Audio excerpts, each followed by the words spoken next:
I'm Brittany Lewis with Forbes Breaking News. Senator Jack Reed applauded the new National Suicide Prevention Hotline that launched over the weekend. On the Senate floor Tuesday, he called the hotline, quote, a huge step forward. Those in need can dial 988 to be connected with someone who can provide help during a mental and emotional health crisis. This development comes amid an uptick in suicide rates among Black, Latino, and American Indian people. Here's more from the Rhode Island Democrat. From Rhode Island. Mr. President, I ask unanimous consent that Kiana Kikoa, a Coast Guard fellow in my office, be granted privileges of the floor for the remainder of the 117th Congress. Without objection, so ordered. Thank you, Mr. President. I would like to talk today about a health epidemic that is claiming the lives of tens of thousands of Americans each year. I'm speaking about the epidemic of suicide. I'll talk more about this in detail in a moment, but if there is one thing I would like those listening to my remarks to remember, it is the number 998.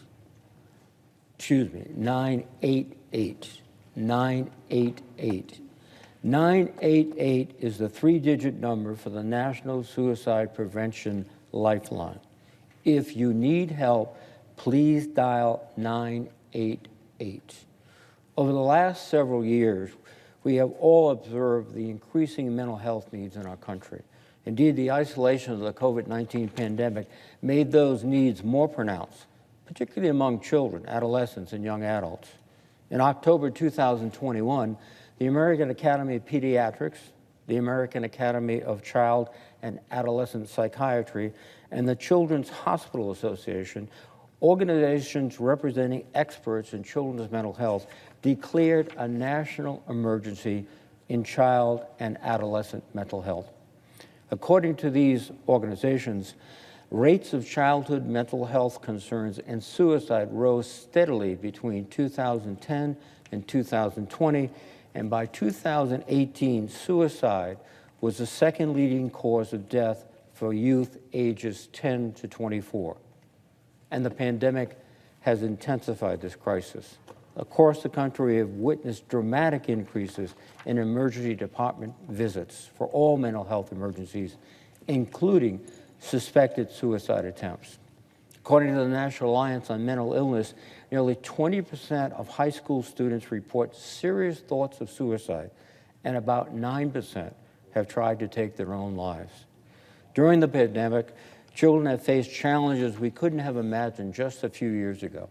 Children isolated from their friends and family.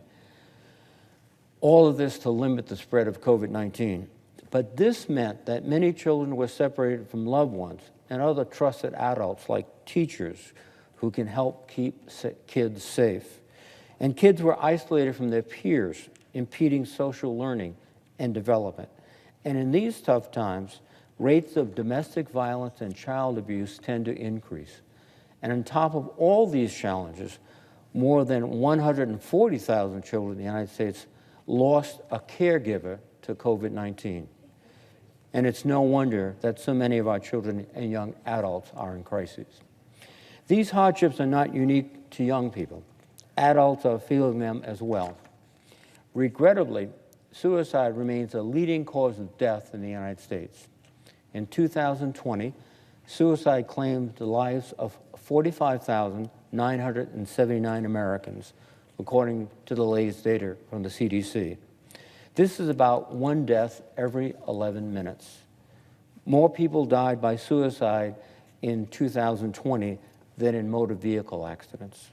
The number of people who think about or attempt suicide is even higher. In 2020, an estimated 12.2 million American adults seriously thought about suicide, 3.2 million planned a suicide attempt, and 1.2 million attempted suicide. And now, there are no easy solutions, but there are things we can do to prevent suicide and improve access to mental health treatment. And we have made some progress. Almost 2 decades ago, we passed legislation to ensure parity in insurance coverage for mental and behavioral health. We have more work to do to enforce the law, but it was an important first step. And one of the most significant investments we have made in mental health care was in passing the Affordable Care Act. We expanded health insurance coverage for millions of Americans and made sure that coverage included mental and behavioral care, which was often excluded from health insurance before the ACA. We need to do more, though. More and more people need mental and behavioral health care and do not have the resources to get such care. And those with the resources find that there aren't enough providers to see them, even with good health care insurance. There simply aren't enough clinicians for the need. And lastly, we need to better help people in crisis. We can't get people into effective care for the long term if we haven't stopped the immediate crises. That's why suicidal prevention efforts are so critical. As I alluded to earlier, last weekend, the National Suicide Prevention Lifeline made the switch from its long-standing 10-digit number to an easy-to-remember 3-digit number, 988. In 2019, I joined my colleagues, Senators Tammy Baldwin and Jerry Moran, and former Senator Cory Gardner, in introducing legislation requiring this switch. Our bill was signed into law the next year, and we have been working since then to make sure that 988 has the funding to be able to handle the influx of new callers. It is estimated that the Lifeline will receive millions more calls with the new number. So we need trained people on the other end of the line, ready to get people the help that they need. When we started this effort, the Lifeline only received about $7 million in federal funding each year. Last year, with the help of President Biden, Chair Murray, and Chairman Leahy, we were able to secure nearly $300 million for the Lifeline.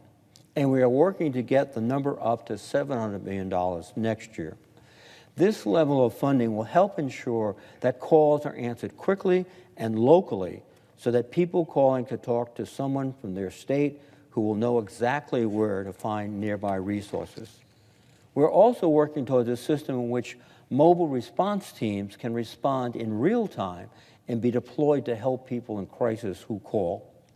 While the switch to 988 over the weekend was a huge step forward, we are just beginning to build a much broader system to help people in crisis across the country.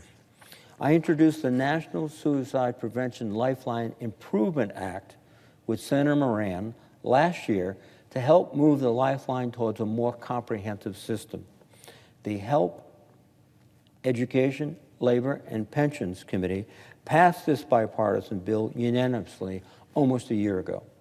It's time for the full Senate to take it up and pass it. Senator Moran, I must point out, has been a true leader in these efforts. Recently, we teamed up in introducing the Suicide Prevention Act to try and intervene with those who may be in crisis but may not know how to call 988 or reach out otherwise. The Suicide Prevention Act would fund prevention programs in hospital emergency departments to better screen for suicide or mental health crises. This is important because over 90% of people who attempt suicide have seen a healthcare provider, often a visit to a hospital, particularly emergency room, in the weeks and days prior to their attempts. As these people are assessing the healthcare system, the mental health issues that really are driving them to seek medical attention are often overlooked. There are evidence-based strategies that healthcare professionals can employ to intervene before it is too late, but they need the training and the resources to do so. The bill would also strengthen data collection on suicide so we can better direct resources where they are needed most. We also need to respond to the challenges facing young people. Back in 2004, I joined our former colleague, Senator Gordon Smith, in introducing the Garrett Lee Smith Memorial Act, which was named for his son Garrett, who tragically lost his life to suicide the day before his 22nd birthday. This tragedy drove home the realization that suicide and mental health crises are so common among young people. Our legislation authorized new funding for youth suicide prevention programs in states and on college campuses. Since it was first enacted, the Garrett Lee Smith Memorial Act has delivered roughly $750 million in suicide prevention funding nationally. And I am pleased that Senator Lisa Murkowski, another long-standing partner and champion on this issue, joined me in introducing the reauthorization of this law so we can continue funding programs to support youth and young adults. Mr. President, mental health and suicide have for too long been subjects that have been difficult to talk about, much less confront. In meeting the challenge of this mental health crisis, we must be relentless. We cannot do just one thing or even a few things because there is no single solution. A few days ago, President Biden signed the bipartisan Safer Communities Act, which included new resources for mental health care, including an additional $150 million for implementation of 988 and billions of dollars for other mental health services, such as the nationwide expansion of the Certified Community Behavioral Health Clinic model. But that cannot be the end of our work. Each of the efforts and bills I've mentioned represent our continuing and unfinished work. They would add another layer to help prevent suicide and strengthen our mental health care system. So I urge my colleagues to work with me and my colleagues like Senator Moran and Senator Murkowski to pass the Suicide Prevention Act, the National Suicide Prevention Lifeline Improvement Act, the Garrett Lee Smith Memorial Act reauthorization, and to undertake many other efforts spearheaded by my colleagues. We should move forward with these measures without delay to prevent another 45,000 Americans from falling victim to suicide. Mr. President, with that, I would yield the floor and notice the absence of a quorum.